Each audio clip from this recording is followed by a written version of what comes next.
For more on some of the other laws that took effect on July 1st, we're joined by Indiana Public Broadcasting State House Bureau Chief Brandon Smith.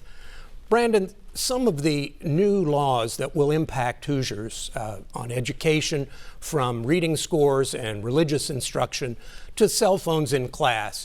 Can you tell us more about what these mean for students?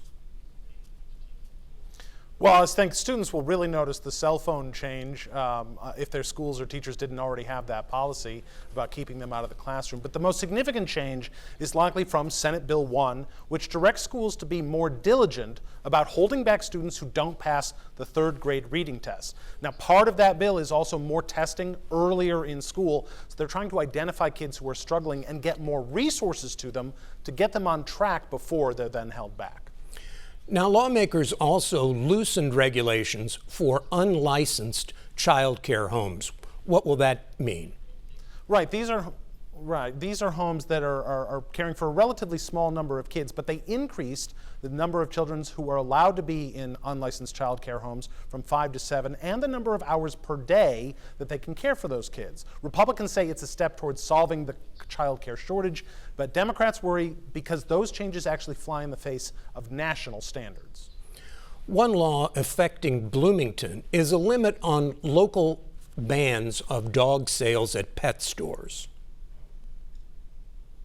That's right. Bloomington and about 20 other communities in the states whose local bans are now overturned by that law. Lawmakers created new standards of care for dogs who are being raised before they're being sold, and it requires pet stores to register with the state before selling canines. It was a measure pushed by pet store chains, as you might imagine, but also backed by dog breeders who say that the legal standards will help eliminate bad actors from the industry.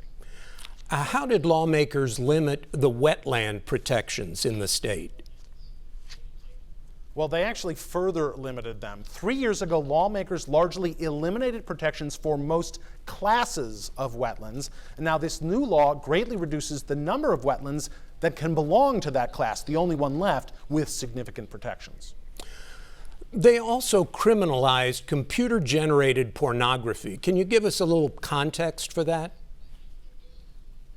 Well, basically what they did is they extended the state's revenge pornography law to cover computer-generated or altered images of a real person without their consent. Prosecutors say they're seeing a real rise in things like deep fakes or nudifying an image, where you take a photo of someone in their clothing and then use a computer to, take their clothes off, though obviously that isn't a real picture of them.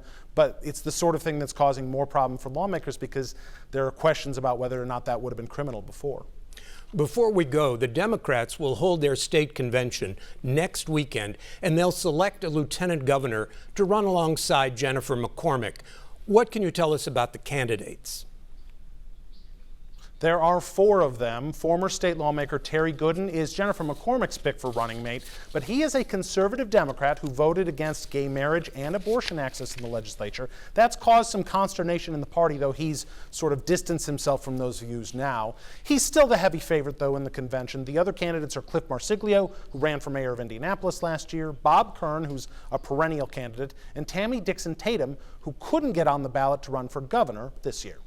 Thanks, Brandon. That was Brandon Smith, State House Bureau Chief for Indiana Public Broadcasting.